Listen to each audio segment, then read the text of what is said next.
Welcome to Eureka Moments, a video series where we'll look at the critical decisions that led to the discovery of new mineral deposits, the people that made those decisions, and the factors that led them to the critical decision points.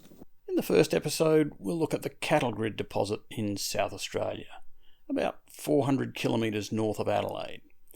It was discovered in the early 1970s beneath 20 metres of barren cover rocks and a thick blanket of desert sand. So how was it found, and what were the critical turning points that led the explorers to drill that discovery hole? The Cattle Grid deposit formed on the eastern margin of the Mesoproterozoic Gawler Craton, where the craton is overlain by Neoproterozoic sediments of the Stuart Shelf. The Stuart Shelf represents early terrestrial sedimentation in the Adelaide Superbasin. A basement horse block known as the Torrens Hinge Zone separated the Stuart Shelf from the marine parts of the Superbasin in the Adelaide Rift Complex to the east. The horse block influenced sedimentation in the basin, and its marginal structures may have played a part in the Cattle Grid mineralisation. The basement rocks of the Gawler Craton are now famous for hosting IOCG-style copper deposits, including the giant Olympic Dam deposit 100 kilometres to the north. But the Cattle Grid discovery was made a decade before any of those deposits were known. Modern exploration in the area was triggered by the discovery of the nearby East Lagoon deposit. That discovery was made by a 24-year-old graduate geologist with a passion for solving problems. His geological detective work set in motion a chain of events that would ultimately lead to the discovery of the Cattle Grid ore body. That geologist was David Tonkin. I went to Mount Gunson in 1966 to work for Chapman, Wood, Griswold and Evans, so quite a wheelbarrow full. They had a client called Vernon Taylor Jr. and he was a director of the Republican National Bank of Dallas, Texas, right? And he wanted to invest in exploration in Australia because at the time the US was having a big, something like 60 cents in a dollar rebate on money spent on mineral exploration. And it wasn't limited to the US at the time. Right. So they came in on Mount Gunson with a company they called Ostaminex, which was formed, a local company formed for them. We should point out that Mount Gunson is the historic copper mine that is right adjacent to the Cattle Grid ore deposit eventually. Yeah, well, Mount Gunson field. The Cattle Grid deposit is part of the Mount Gunson mineral field, immediately west of a large salt lake known as Proterozoic Lagoon. Copper mineralisation at the field is classical redbed style. Deposits of that style produce nearly 25% of the world's copper, but Cattle Grid is still the only deposit of that style in Australia to have produced more than 100,000 tonnes of copper. That mine had been there for since the late part of the 1800s. So there was first outcropping. Discovery. So it was outcropping. There was outcropping oxide copper. Second World War, there was a big open cut put in there, which is now called the main open cut. And when I arrived there, we had this map. It was newly minted, 1964 edition. We're particularly interested in this, which was at then time called the Panatti Grit. And we were told that there's a sequence of sandstones, mostly red, but some white ones, and there's a dolomite somewhere in the middle. A mystery arose. Where we drilled at main open cut, we'd strike a white sandstone, and then we'd strike a dolomite, the Wukella dolomite, then we'd strike a red sandstone. But then when you went over on the edge of Proterozoic Lagoon, a kilometre or two to the east, we had some trenching put in by our engineers to test the rock hardness or whatever. And there they exposed the dolomite with red sandstone above and below it. At this point, did you understand already that there was stratigraphic control to the mineralisation? No way, had no idea.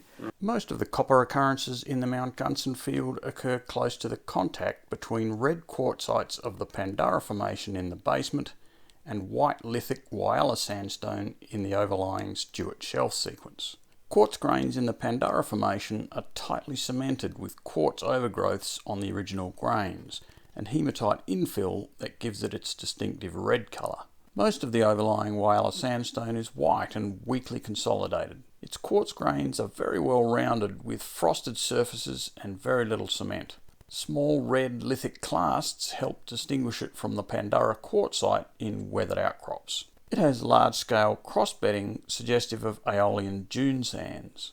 It's thought to have been deposited during the Marinoan glaciation, and that turns out to be a critical factor in formation of the copper deposit.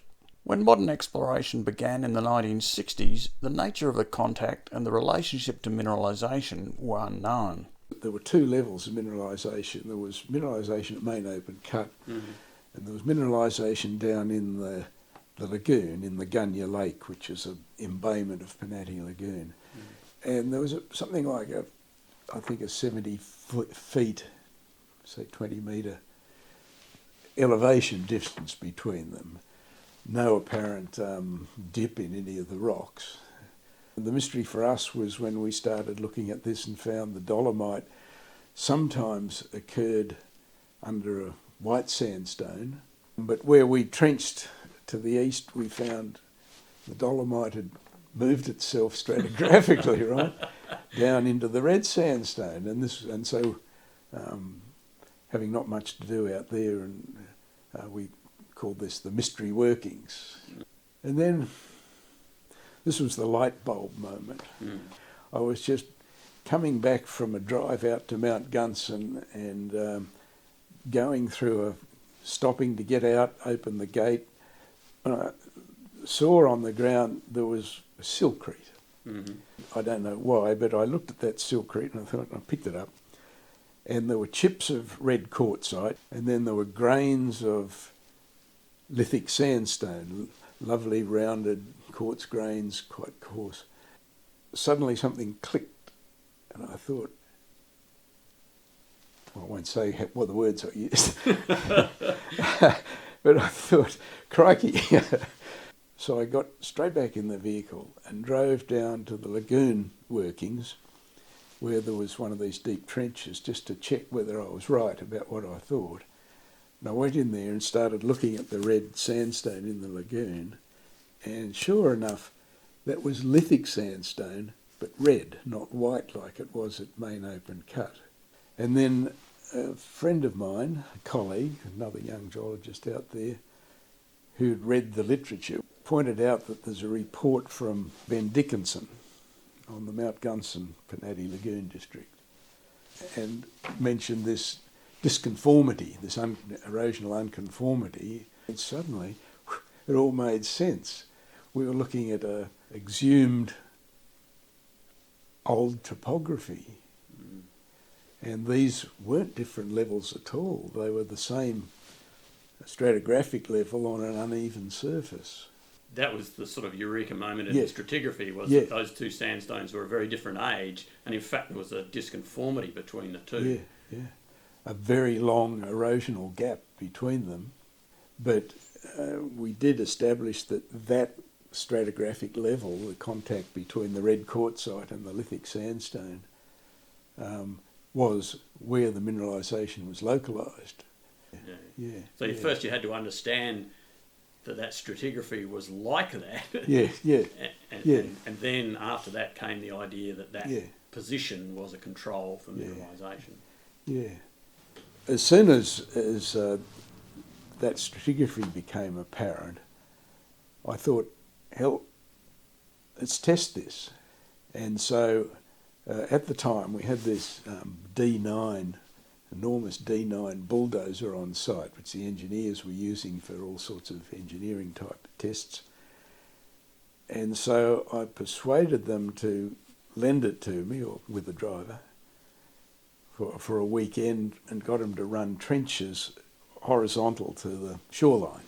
Perpendicular to the shoreline of the lake, which is roughly across stratigraphy. Yeah, pretty much. And so they started on the red quartzite. I went down with the blade pushing the mud layer, the surface superficial mud from the lagoon off to make a track on front, and dragging the ripper at the back. And the ripper bounced over this red quartzite, but then some way along, suddenly the ripper bit in, and that was the contact of the lithic sandstone, the much softer lithic sandstone on the red quartzite.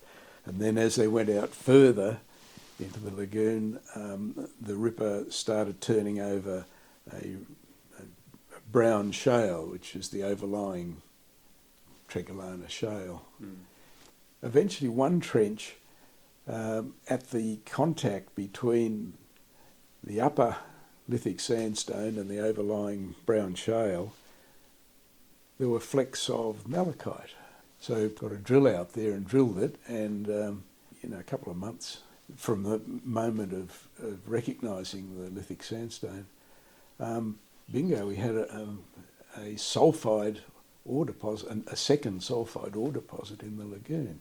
So the key thing was understanding the stratigraphy, recognising that stratigraphy was a control on mineralisation, and then going out and testing that model with a drill rig or a dozer or whatever.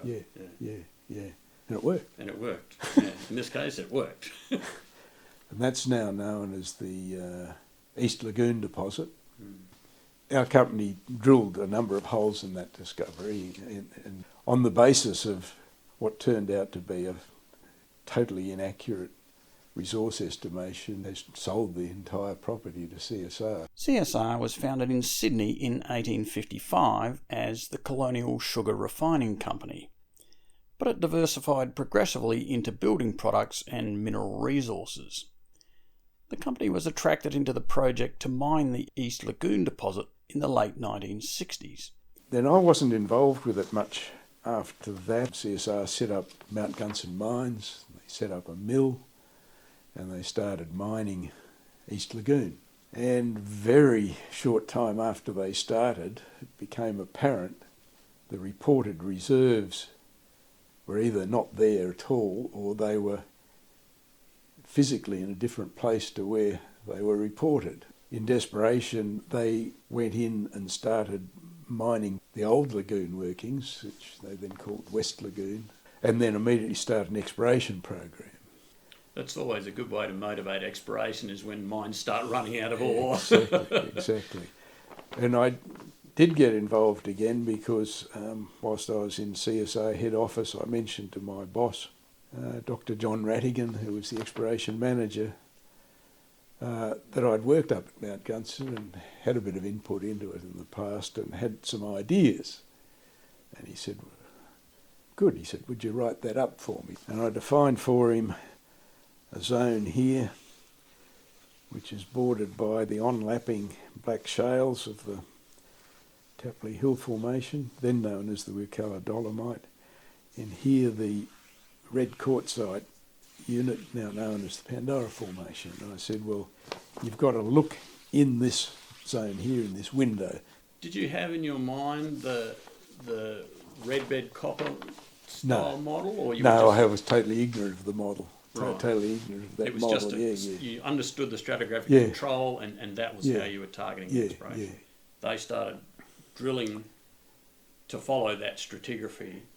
Was there any other guide that they used? Well, there were lots of guides, and in the 1960s, South Broken Hill did a massive IP survey where they put a north-south baseline down the top of the Panatti upwalk, basically, and ran lines out into the edge of the lagoon. And because when they ran IP across Main Open Cut, they got anomalies.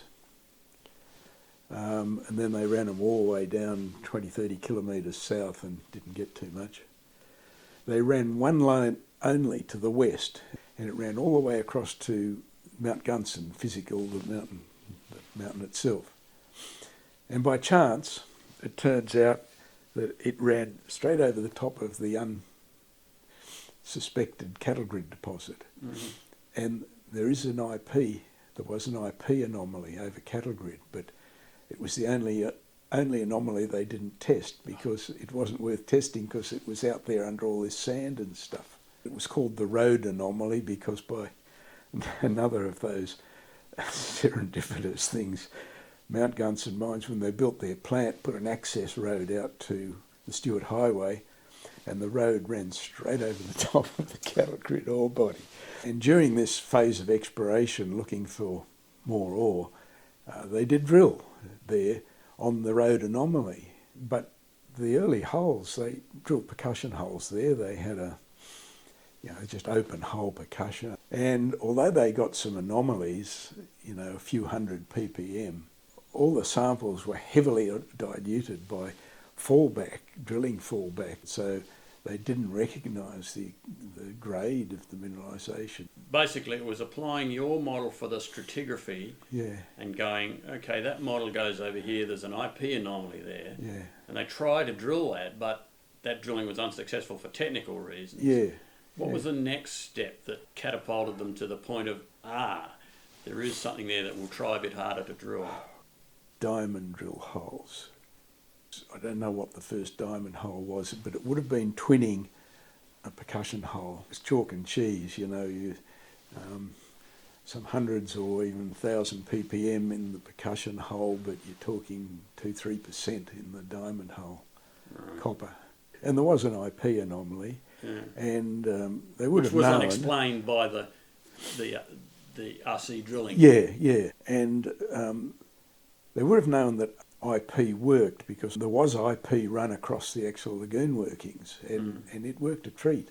And people said it wouldn't because of the salt water, but in fact they were able to get a really good signal. I should point out that lagoon is a salt lake. It's really extremely saline. Yeah, it's extremely saline, and you want to wear your rubber boots when you put electricity into the ground. But, having now looked at it as an open cut and being able to review the rocks in the sunlight, what's your understanding of the geology now, and how might that have affected the way you looked for it if you knew that in the past? Once the thing was opened up, some very interesting geological phenomena turned up.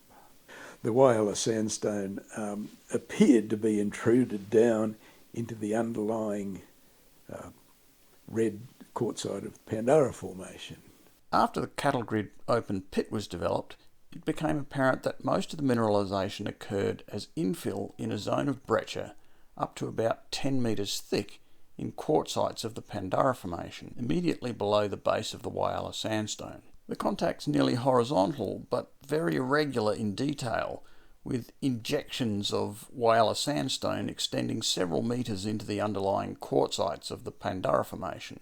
These structures and adjacent breccias are now thought to be expressions of frost wedging, caused by seasonal freezing and thawing of the ground surface in a cold desert environment. Fractures generated by the frost wedging were filled with coarse, free-running sand pouring in from the Whyalla sandstone above. The resulting breccia was highly permeable and had a large surface area to act as a redox boundary to deposit copper sulfides from the mineralising fluids.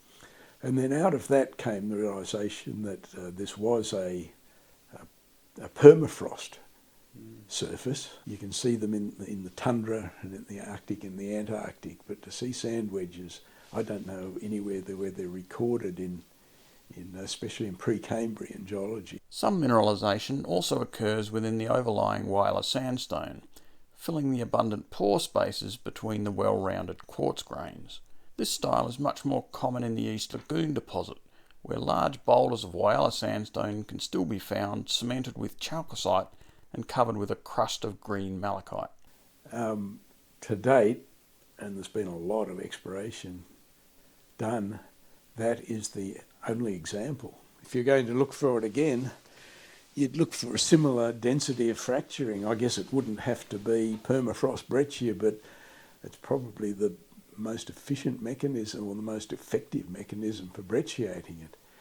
There is brecciation in the top of the black shales. There's a twin deposit of copper near cattle grid called MG14. It's close to cattle grid and it's a breccia. It has the same mineralisation as cattle grid, has the same element suite as cattle grid, the same overlying porous reduced rock as cattle grid. So pretty hard to not believe that that is another Maranoan cattle grid type breccia, but with a different base rock. So I guess that's a pretty critical point. That's following the control that you identified, but not being slavish to the original model. Yeah. That control can work anywhere where there's open space developed, and that might be, as you say, for different reasons, as it was in the case of the MG14. I think you have to be open to that. Perhaps just to sum up there, the discovery of the cattle grid part of Mount Gunson was really, first of all, a recognition that the stratigraphy was a significant control on mineralisation, and put it all together into a unified stratigraphic model, and then following that control with exploration drilling, that discovered that there was mineralisation along that contact, and then the next step to finding cattle grid was drilling that control in an area where there was a known IP anomaly, and that was pretty difficult, but there was enough encouragement because there were significant numbers of anomalous hits and still didn't explain that IP anomaly. So they persisted with drilling until they discovered that. I guess you could say that, yeah. I mean, they've got a big motivation to make it succeed. They've got an unused mill there that's brand new. I guess that's another key thing, was the motivation to continue exploration was very high. Yeah. Whereas perhaps if they hadn't had that mill... If that was just a random greenfields exploration project, it may have gone... It may still be there. The bottom line is identifying controls on mineralisation and then pursuing that, and not being slavish to the known models. There are too many unknown unknowns in geology to do that. You just have to identify controls of what you know, and then use the information you have to follow those controls. And obviously where you have other combined information like IP anomalies and good geochem in drill holes, then where those things come together, they're the best targets. Yeah, no, it might seem counterintuitive, but I think you can be too focused. I think a lot of it is disobeying orders, actually, and just satisfying your curiosity. So the whole thing came out of not being satisfied with not understanding the stratigraphy. It didn't make sense. You know? I think that's what geologists do. You want to make sense of things. Thanks very much, David. That's been very revealing, and I hope really useful to young geologists who may be in your position as you were in 1966 as a 24-year-old on your first RC drill program. Yeah, wow. Engage the brain. Yeah.